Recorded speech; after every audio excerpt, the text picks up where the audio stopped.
I, 28F, have been with my husband Mark, 30M, name changed for privacy, for 6 years and married for the last 2. I'm on mobile, so forgive any formatting issues. The events of the past few weeks have left me feeling lost, and I don't know what to do. Here's the backstory, the beginning. When I first met my husband's parents, we all went out for dinner. His mother seemed nice enough at first, but made underhanded comments throughout the evening. Do you have a job of your own, or do you just live off Mark's money? Or, you have such a pretty face, you'd be stunning if you were a little slimmer. Another time, she said, you're a great girl, but I don't think I could ever find anyone good enough for my baby boy. She always said these things sweetly, like they were jokes, and I didn't want to overreact. At the time, I was young and deeply in love with Mark, so I brushed it off. I also didn't have much context for healthy family dynamics, having moved out of my family's house at 16 and rarely staying in contact since. For the first few years, her behavior mostly consisted of petty comments about my weight, appearance, or the idea that I was with Mark for his money. For context, we work in the same field and earn roughly the same amount. While Mark earns a little more, it's nowhere near gold digger territory. Mark would tell her to stop when I brought up these comments, but he also brushed them off, saying she was just a bit clingy because he's her only child. Since we lived an hour away and were both busy with work, we didn't see her too often. When Mark proposed, things escalated. We invited his parents to dinner to announce our engagement. His mother turned red when she saw the ring and asked how much it cost. When Mark told her, she said, "She doesn't deserve a ring that expensive. You've never bought me anything like that, and I'm your mother."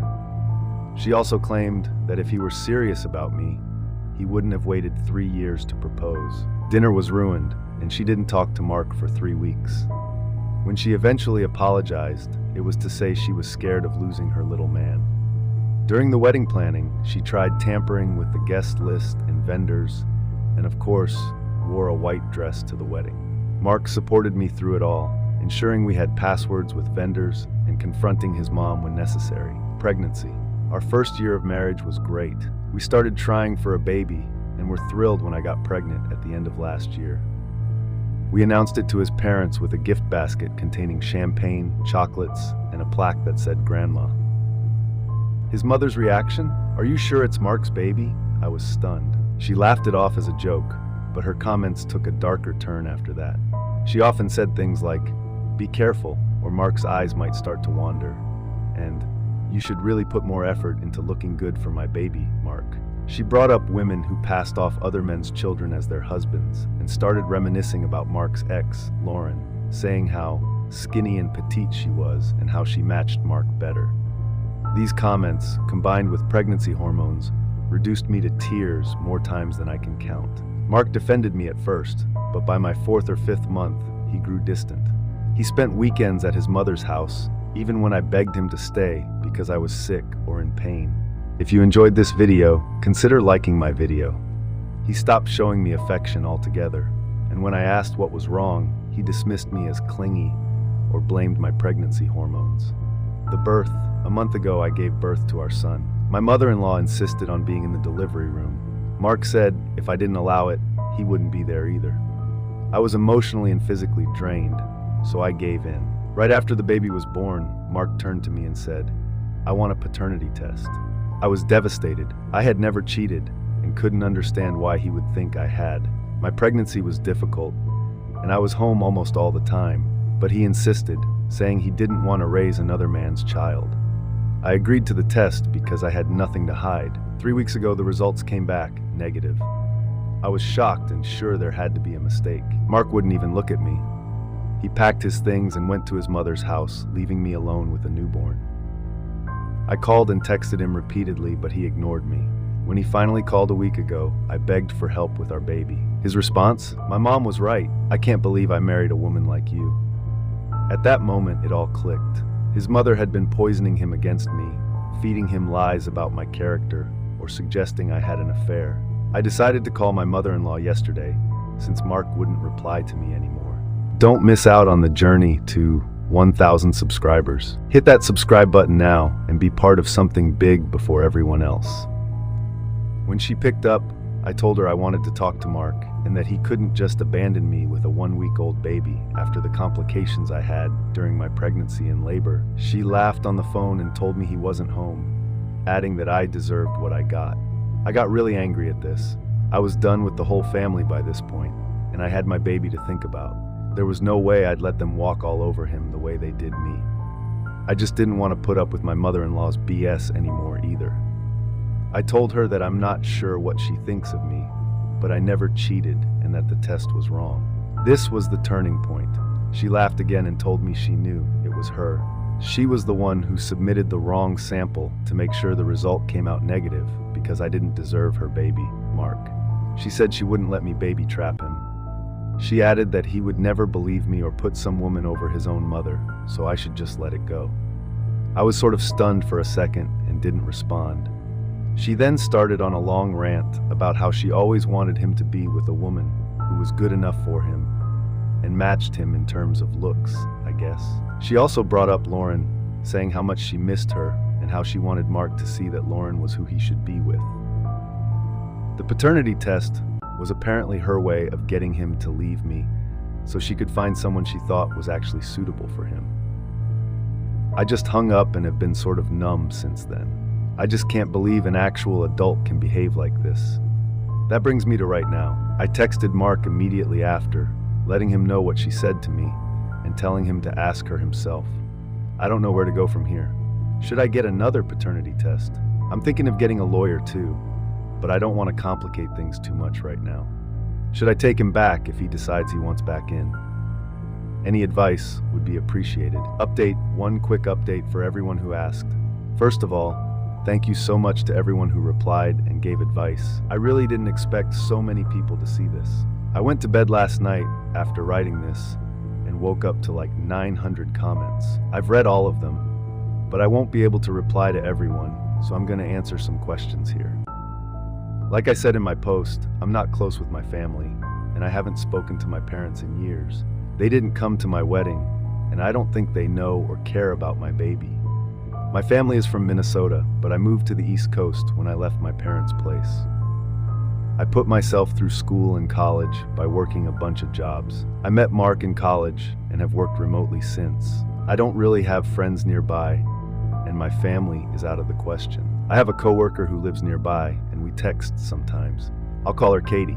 I told Katie a little bit about what was going on, and she was sweet enough to offer to come over just to give me some support for a bit. When she reached my house, I was a mess. I hadn't showered in a week. The house was a mess, and a 2-week-old newborn was crying in my arms. I was so relieved to have her here and just started sobbing, which was awkward because we weren't really that close.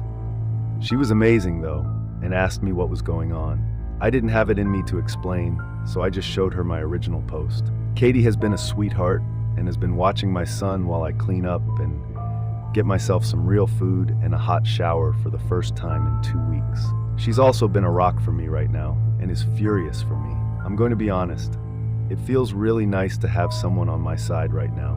That's about it for now. Some of you asked about my father-in-law, and I never said much about him because he doesn't really say much. I don't know what he thinks about me, but he's always been nice to me and sort of just ignores my mother-in-law in general. I don't know why my mother-in-law dislikes me as much as she does, but it doesn't have anything to do with race or religion like some of you suggested. We're all white and aren't religious. I have a feeling it's because I'm a slightly bigger girl and pretty tall, while Mark is really fit and into the gym a lot. I'm not obese or unhealthy by a long shot. I go to the gym too, but I'm just not petite like my mother-in-law and some of Mark's exes. That's my best guess, honestly. I'm also going to contact the lawyer today. So, yeah, I don't think I can ever look at Mark the same again, and I know I want a divorce now. I have screenshotted as many conversations I've had with my mother-in-law and Mark from before this whole thing too, just in case. I'll also be getting another paternity test and will be giving him the results while I serve him papers. He still hasn't responded to my text, and at this point I don't care. I don't want my son to have a man like him as a father anyway. The fact that he didn't even bother talking to me about it before abandoning me and his son makes me so angry, and I just don't even want him around me anymore. Sorry if this is all over the place, but that's about it for now. Hi everyone. It's been a very eventful couple of months, and I've got a lot of comments and PMs asking me for an update on my situation. So I thought I'd catch everyone up. It's been 2 months since I last posted. About 2 days after my first update, Mark came home. I had the chance to clean myself and the house, thanks to Katie, and had talked to a lawyer about divorce proceedings. Mark turned up early in the morning, looking absolutely terrible, unshaven, and with eyes that looked like he'd been crying for the last 3 days. I wasn't expecting him. We sort of just stood there for a minute before he started sobbing and saying he was sorry. I know I said I wanted nothing to do with him anymore, but seeing him in front of me was hard. I'd loved this man for 6 years, and it was hard to let go of all that, and hearing him apologize felt really good too. I let him come inside, and we sat in the living room while I held my baby. He just kept crying, and eventually asked if he could hold his son. The rage of the past few days came back, and I said no. He just nodded and let it go. After composing himself, he asked if we could talk, and I agreed because I wanted to know what he had to say. Thanks to a commenter here, I remembered to record the conversation on my phone. Basically, after I sent him the text explaining what my mother-in-law had told me, he didn't want to believe it, but it kept eating at him for a while. Finally, he decided to confront his mom about it. She denied it, of course, and told him I was trying to baby trap him for his money and isolate him from his family. But it turns out my father-in-law had enough of his crazy witch of a wife by then, and told Mark everything. Apparently, one of my mother-in-law's nephews worked at the lab the paternity test was sent to, and my mother-in-law convinced him to switch up the results. Mark said that it felt like his entire world had crumbled in that moment, because he realized how terrible of a husband and father he had been up until then, and what a manipulative his mom was. I'll be honest, it felt great hearing that. That wasn't the end, though. My mother-in-law tried to get in Mark's head and tried to justify herself by saying that, she thought I was too large and womanly for her perfect, handsome boy. She wanted him to divorce me and get back with his ex, who was, according to her, prettier and more suitable for him. She also thought he was giving too much attention to me and our future baby, and it was taking precious time away from her. When he went over to her house during my 4th month, on one of those days I couldn't go, she had invited his ex, Lauren, and convinced Mark that I had been distant and irritable with him because I was having an affair. As I said earlier, I had a really hard pregnancy. She tried to make him think I was trying to make him pay for another man's child. Lauren, who was tiny and admittedly very pretty, laid it on thick too, flirting with him every chance she got. Mark admitted to falling for his mom's manipulation and started seeing Lauren behind my back because he liked feeling wanted. So the entire time I was pregnant, he was the one having an affair. He swore they never slept together and only dated and kissed and stuff like that, as if that makes it better. And he called it off the week before I went into labor out of guilt. After telling me all of this, he begged me to forgive him and take him back, and that he'd do anything for me. He said he'd cut his mom out of our lives forever if that's what it took.